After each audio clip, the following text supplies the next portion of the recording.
வணக்கம், welcome to அன்பு channel. Friends, இன்றைக்கி மார்கழி முதல் நாள் பூஜை வீடியோ தான் பார்க்க போகிறோம். மார்கழி முதல் நாளே நம்ம வீட்டை ரொம்ப அழகாக பாரிஜாதம் பூத்துருக்கு பாருங்கள். ரொம்ப மகிழ்ச்சியாக இருக்குது. வீடியோ பிடிச்சிச்சின்னா ஒரு லைக் கொடுத்துருங்க. இது வரைக்கும் நம்ம சேனலை சப்ஸ்கிரைப் பண்ணாதவங்க சப்ஸ்கிரைப் பண்ணுங்கள், சப்போர்ட் பண்ணுங்கள். நம்மளுடைய வீடியோஸ்லாம் எப்படி இருக்குன்னு கமெண்ட்ஸில் சொல்லுங்கள். இப்போ வாங்க வீடியோக்குள்ளே போகலாம். நம்மளுடைய முழு முதல் கடவுள் விநாயகர், அவர்கிட்ட இருந்தே பூஜையை ஸ்டார்ட் பண்ணலாம் அப்படின்னு இந்த இடத்த க்ளீன் பண்ண ஆரம்பிச்சிட்டேன். அழகாக வந்து நீட்டாக அந்த இடத்த கூட்டி அள்ளிட்டு சுத்தமாக வந்து மாவு போட்டு தொடச்சி எடுத்துடலாம். மாவு போட்டு காஞ்சதுக்கப்புறம் இந்த இடத்துல கோலம் போடுறதா இருக்கட்டும், மற்ற வேலைகள்லாம் ஸ்டார்ட் பண்ணுவோம். இப்போ விநாயகரை வந்து க்ளீன் பண்ணலாம். நம்மளுடைய விநாயகர் வந்து மண் விநாயகர், அவரை வந்து நம்ம அபிஷேகம் பண்ண முடியாது. அதனால் பன்னீர் வச்சு சுத்தமாக தொடச்சி விட்டுறலாம். நல்லா கமகமன் வாசத்தோட பன்னீர் வச்சு நீட்டாக தொடச்சிடலாம். கீழே குட்டியாக ஒரு விநாயகர் வச்சுருக்கேன். அவர் வந்து மார்பிள் விநாயகர். அவரையுமே வந்து நல்லா வந்து பன்னீர் வச்சு தொடச்சிடுவோம். அப்புறம் விநாயகருடைய வாகனம் 2 பக்கம் யானை இருக்குது, அவங்களையும் நீட்டாக தொடச்சிடலாம். இது வந்து பார்க்கவே ரொம்ப அழகாக இருக்கும். போன வருஷம் கோயில் திருவிழாவில் வாங்கினது. நம்மளுடைய வீட்டுக்கு முன்னாடி இந்த மாதிரி யானை சிலைகள்லாம் வச்சுக்கிறது ரொம்பவே நல்லது. அதுவும் தும்பிக்கையை தூக்கி ஆசீர்வாதம் பண்ணுற மாதிரி வச்சுக்கிறது ரொம்பவே வந்து சிறப்புன்னு சொல்லலாம். அழகாக யானையை தொடச்சி விட்டுறலாம். இவருக்கு மேலே வந்து குட்டியாக ஒரு புத்தர் சிலை வச்சுருப்பேன். சின்ன பசங்களாம் அழகாக யானை சவாரி செய்கிற மாதிரி ரொம்ப அழகாக இருக்கும் பார்க்க. 2 யானையுமே வந்து அழகாக தொடச்சி அவங்க மேலே அந்த குட்டி ஒத்தாசை உட்கார வச்சிடலாம். என்னுடைய க்ளீனிங் வேலையெல்லாம் முடிஞ்சிருச்சு. இப்போ வந்து மஞ்சள் குங்குமம் வச்சுக்கலாம் விநாயகருக்கு. தெய்வங்களை வணங்குறதுக்கு ரொம்பவே உகந்த மாதம் இந்த மார்கழி மாதம்னு சொல்லலாம். காலையில் குயிக்காக எழுந்திரிச்சு வாசல் கூட்டி கலர் கோலம் கொடுத்தா இருக்கட்டும், நம்ம குளிச்சுட்டு கோயிலுக்கு போகிறதா இருக்கட்டும், வீட்டில் பூஜை பண்ணுறதா இருக்கட்டும், ரொம்பவே நல்லாயிருக்கும். ரொம்ப பாசிட்டிவாக இருக்கும். இந்த மாதத்தில் ரொம்ப எல்லாருமே சுறுசுறுப்பாக இருப்பாங்க. ஏன்னா குயிக்காக எல்லோரும் எழுந்திரிச்சு எல்லா வேலையும் பார்க்குறனால நல்லா சுறுசுறுப்பாக நல்லா ஆக்டிவாக இருப்போம். எனக்கு மார்கழி மாதம் வந்தால் என்னுடைய சின்ன வயசு ஞாபகம் தாங்க வரும். ஏன்னா அம்மா எந்திரிக்கும் போதே குயிக்காக எந்திரிச்சு அவங்க கோலம் போட்டாங்கன்னா அவங்களுக்கு போய் ஹெல்ப் பண்ணுறது, கலர் கொடுக்கறது. அப்புறம் கொஞ்சம் கொஞ்சம் பெரிய பிள்ளை ஆகும்போது நானே எந்திரிச்சு நல்லா சாணி கரைச்சி வாசல்லாம் தொளித்து நல்லா வலுவலுன்னு கூட்டி கோலம் போட்டு கலர் கொடுப்பேன். சாணிலாம் நல்லா கரைப்பேன் நான். அதாவது சின்ன வயசுலேயே வந்து சிலர் வந்து சாணினா விருப்பப்படுவாங்க. நான் அப்படிலாம் நினைக்க மாட்டேன். ஏன்னா அம்மா வந்து நீட்டாக வந்து அந்த சாணி போட்டு நீட்டாக கூட்டி வச்சுருப்பாங்க. அதே மாதிரி நானும் வந்து சாணி போட்டு அழகாக கோலம் போடுவேன். யார் யார் வீட்டில் என்ன கோலம் போட்டிருக்காங்க, எத்தனை புள்ளி கோலம் வச்சு போட்டிருக்காங்க, அது நேர் புள்ளியா இடுக்கு புள்ளியா எண்ணிட்டு வந்து நோட்டில் போடுறது. ஆஃபேலி லீவ் வேறு வந்துடுமா, நோட்டும் கையுமா திரிவேன். படிக்கிறதுக்காக இல்லை, கோலம் போடுறதுக்காகவே நிறைய நோட்டில் வந்து நான் வந்து கோலம் போட்டுகிட்டே இருப்பேன். யாருக்கெல்லாம் அப்படி நோட்டில் கோலம் போட்டு வச்சுருக்கீங்கன்னு சொல்லுங்கள், என் கமெண்ட்ஸில் சொல்லுங்கள். நிறையா கோலம் போடுவேன். அதுவும் இந்த ரங்கோலி போடுறது எனக்கு ரொம்ப பிடிக்கும். என்னுடைய இஷ்டத்துக்கு போட்டு கலர் கொடுப்பேன். அதுவும் ஸ்கெட்சு வச்சு நான் கலர் பண்ணி வச்சுருப்பேன். நாளைக்கு கோலம் போகிறோம்னா இந்த கோலத்துக்கு இந்த கலர் கொடுக்கணும் அப்படின்னு ஸ்கெட்சிலேயே வந்து நான் கலர் கொடுத்து வச்சுருப்பேன். எனக்கு ரொம்ப பிடிக்கும். அதே மாதிரி அம்மா கூட கோயிலுக்கு போகிறதும் பிடிக்கும். அதாவது சாமி கும்பிட்றதுக்கெலாம் இல்லைங்க, சுண்டல் பொங்கல் கொடுப்பாங்களே, அதுக்காகவே கோயிலுக்கு போவேன்.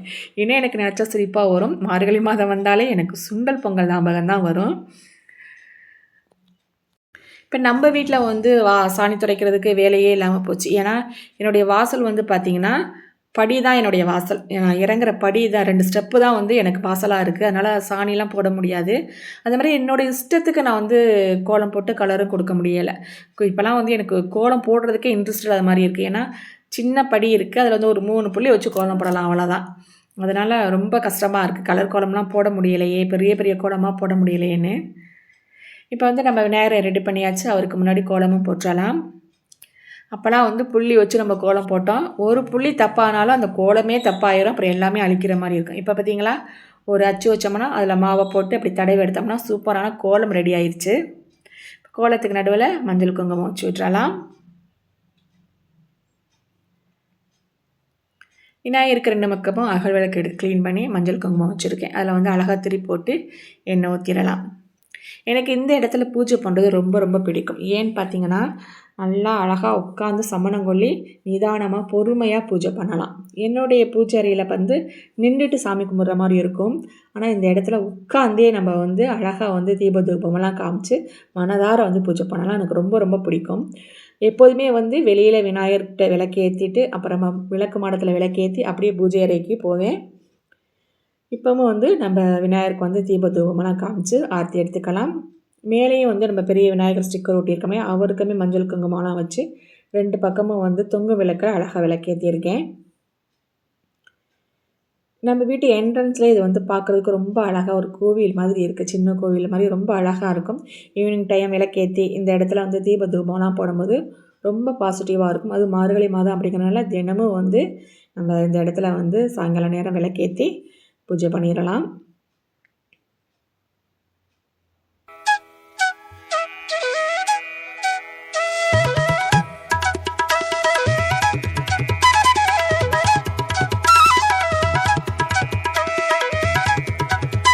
விளக்கு மாடத்துலையுமே வந்து அழகாக வந்து விளக்கு ஏற்றியாச்சு.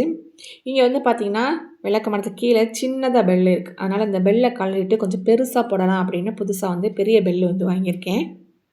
நல்லா ஆட்டினாவே நல்லா சலசலன்னு சவுண்டு கேட்கும். இப்போ இந்த பெல்லை வந்து இங்கே மாட்டி விட்டுறலாம். இந்த பெல் வந்து பெரிய பெல்லாக மாட்டவும் ரொம்ப அழகாக இருக்குது பார்க்குறதுக்கு. இந்த குட்டி பெல்லை வந்து ஓரம் கட்டி விட்டுச்சிடலாம். விளக்கு மடத்துலேயும் அழகாக விளக்கு ஏற்றியாச்சு. நம்மளோட நிலவாசல்லையும் அழகாக வந்து விளக்கேற்றி 2 பக்கமும் வந்து பார்த்திங்கன்னா கண்டிஸ்டிக்காக கல்லுப்பு வந்து வச்சுருக்கேன். அது மேலே லெமன் வந்து மஞ்சள் தடவி குங்குமம் வச்சு எடுத்து வச்சாச்சு. இந்த இடத்துலையுமே நம்ம வந்து அழகாக தீப தூபம்லாம் வந்து நிலவாசலுக்கு காமிச்சாச்சு. இப்போ நம்ம பூஜை அறையில் போய் நம்ம பூஜை பண்ணணும்.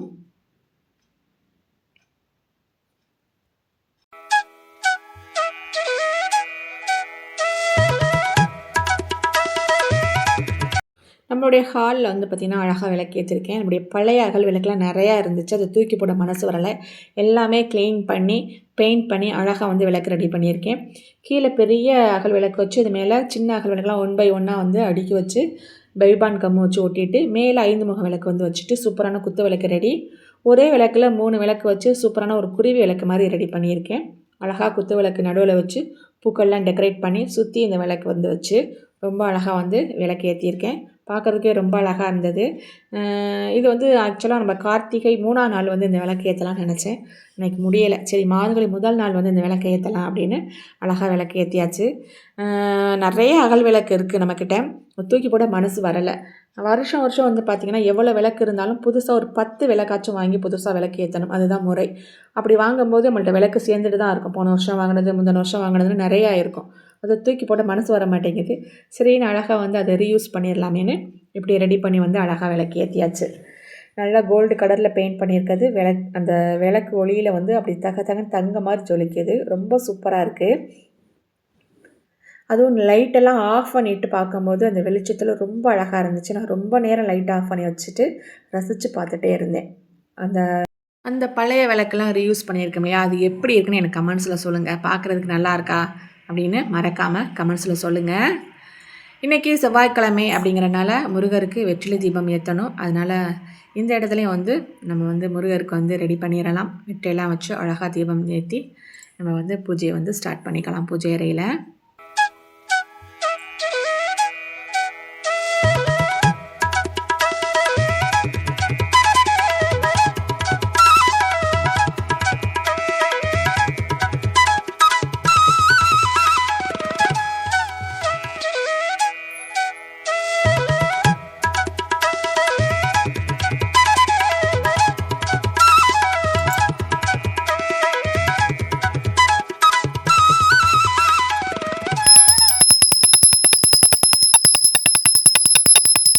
இந்த பாரிஜாத மலரை வந்து முருகருக்காகவே பூத்திருக்கும்னு நினைக்கிறேன். ரொம்ப நாள் ஆச்சு பூத்து. போன வருஷம் சீசனில் பூத்தது. அதுக்கப்புறம் முதல் பூ வந்து இன்றைக்கி வந்து அழகாக செவ்வாய்க்கிழமை மார்கழி மாதம் வந்து முதல் நாளே வந்து பூத்திருக்கு.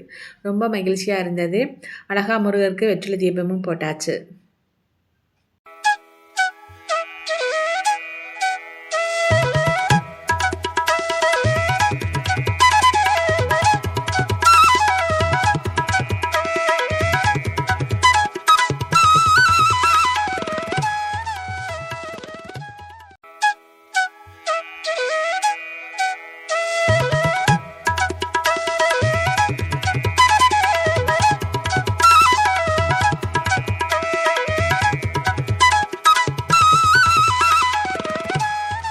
கிச்சனுக்கு வந்து அன்னலட்சுமி தாயாருக்கும் வந்து விளக்கேற்றி தூபம்லாம் வந்து காமிச்சிடலாம். கீழே வந்து பார்த்திங்கன்னா முரம் விளக்கு வச்சு அழகாக ஏற்றிருக்கேன். மேலே வந்து பார்த்திங்கன்னா ஒரு அன்ன விளக்கு வந்து தொங்கு விளக்கு வந்து மாட்டியிருக்கேன். ரொம்ப அழகாக இருந்துச்சு. இங்கேயும் வந்து அழகாக நம்ம வந்து பூஜை பண்ணிடலாம்.